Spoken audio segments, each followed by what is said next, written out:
那听诊器，台体哈，一般是看到医生也系个护士，一样会挂了听诊器。没看过消防员会挂牙的呀。所以你会讲，消防员挂了听诊器，看起来本人看起来是像当专业用。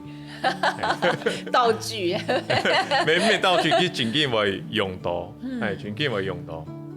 古时候也有消防员可以挂牙的，但是我们很少有印象。比如是讲，古时候有消防员有牙嘅资格，系牙嘅意思。系啊系啊。哦，刚好有安尼嘅资格，系会考到嘛个执照呀的。像喺度你嚟讲做个救护啊，是讲你嚟上个救护车。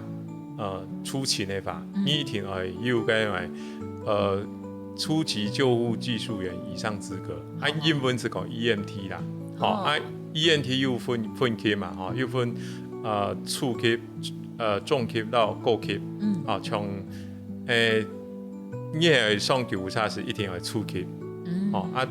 中级的话，底下台体我都消防人员全部有中级以上。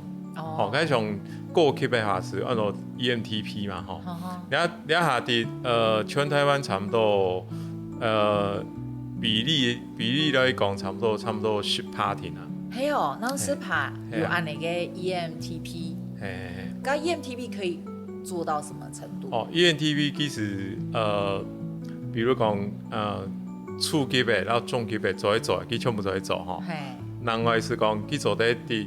現場เรา該平人做插管，插管就是講插入去管了底下氣管地板，分佢嗰種嘅100%氧氣，也係講做得到佢啲現場打嗰種嘅注射藥物，那個強心針的藥物，也係講做得啲現場เรา去做嗰種嘅手動電擊，主要係兩3種嘅差別。